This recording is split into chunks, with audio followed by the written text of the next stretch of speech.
Alhamdulillah, salatu wassalam ala rasulillah. Salam alaikum, chers sœurs. Les premiers mots vont être des mots d'excuse parce que vous avez fait un investissement qui méritait beaucoup plus d'efforts que ce qu'on a fait, et aussi votre patience méritait beaucoup plus d'efforts que ce qu'on a fait. Alhamdulillah, Allah subhanahu wa ta'ala fait que c'est qu'aujourd'hui qu'on a pu venir ici, donc on est à quelques 700 km de Dakar. Donc on a fait 13 heures pour faire ces 700 km de route, dû au mauvais état des routes et aussi dû à l'état de notre mécanique.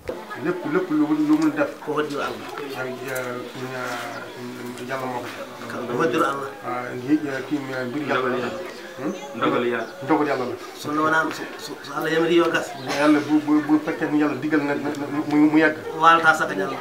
du fanaan sax mu indi sax. so Allah mu yaani yo gas taw. yàlla nag bu fekkee ne tudd mu jeex. maccul yo mun Allah. min jaam yàlla moom dafa war a ragal rek. ko heeɗo ñaawore Allah. mu toog nag déglu ab digal yàlla. sabu ne laaɗo Allah wi. mun ñaan bi nee na. sallallahu alayhi wa sallam.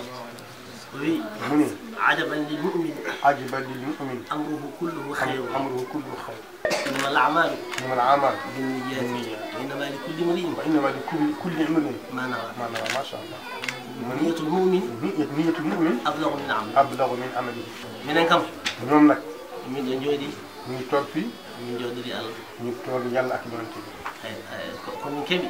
ñu am. emin jetti hen Allah. ñu sant ko yàlla. min keɓani. ñu amul tamit. min gandi ko Allah humpani. di nga xam ne yàlla moo ñëw. kono min goytaki. ñoom duñu jooytu. min kaalani. duñuy wax. min leƴƴi.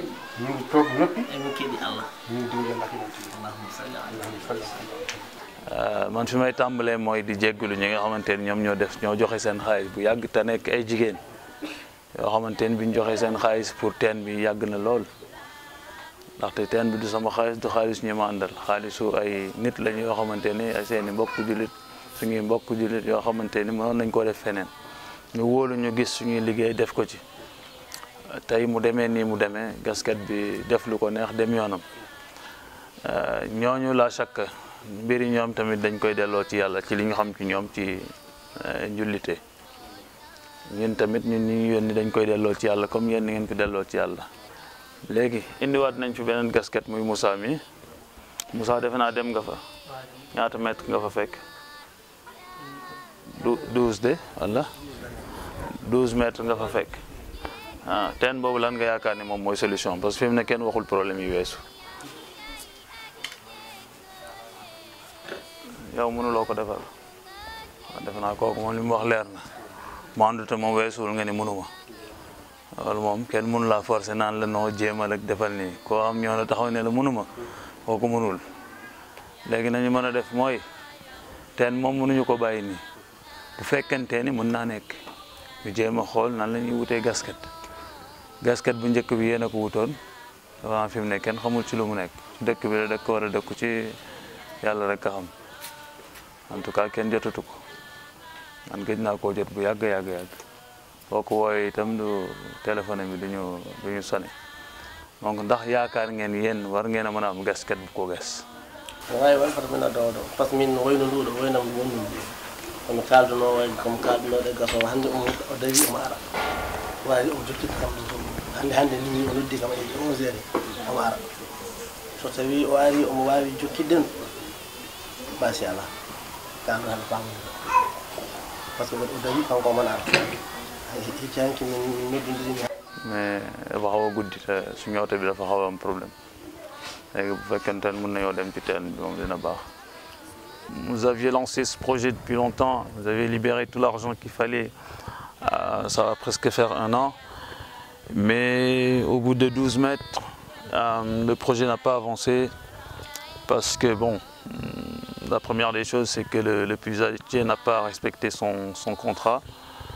On peut comprendre quand on vient ici que c'est parce que le sol il était très dur, parce que tout ce que vous voyez là qui est sorti du puits, on peut comprendre que c'est la dureté qui l'a fait fuir, mais bon, c'est pas des excuses. Le puisatier qui était là, ce qu'il nous avait dit, c'est qu'il avait déjà creusé 27 mètres. On s'est rendu compte que là, il est qu'à 13 mètres. Donc, rectifions ça, bismillah.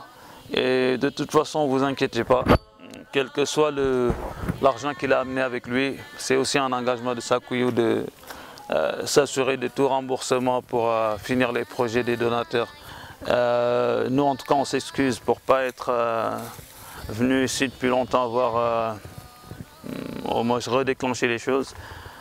On s'en excuse vraiment et on espère aussi que vous allez comprendre, vous allez les accepter, nos excuses.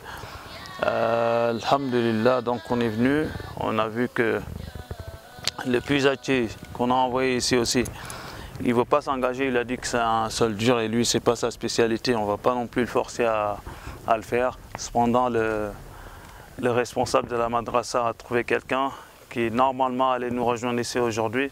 Il n'est pas encore arrivé, on espère qu'il va venir. Apparemment, c'est quelqu'un qui s'y connaît bien dans les sols de cette zone parce qu'il en a creusé pas mal depuis ici. Donc on espère, bismillah, qu'avec lui, il y aura la délivrance d'abord pour ces étudiants qui comptent beaucoup sur ce puits. Délivrance aussi pour vous qui avez investi votre argent, même si on sait qu'innamal a'malu binniyat, déjà que ça aboutisse ou pas, bismillah, tant que l'intention est sincère, la récompense suivra. Restons-nous tous à invoquer et surtout ça, c'est comme l'a dit le responsable de la madrasa, comme il l'a dit, les choses du musulman, alhamdulillah, sont étranges dans le bon sens que tout ce qui arrive, il le prend dans le bon sens, il accepte la volonté d'Allah. On accepte avec vous la volonté d'Allah qui a fait que ce puits n'a pas pu aboutir jusque-là. Et l'autre hadith qu'il a cité aussi, qui est innamal a'malu binniyat. Votre intention c'était de bien faire, c'était de soulager une population d'une madrasa qui compte plus de 400 élèves, à bi'iznillah, alléger le coût de leur vivre, on va dire, à travers ce puits, dans le sens qu'ils pouvaient faire du maraîchage, vous pouvez faire des cultures hors saison. Ça n'a pas encore abouti, mais bi'iznillah, on tiendra l'engagement, on va être beaucoup plus présent pour que ça aboutisse.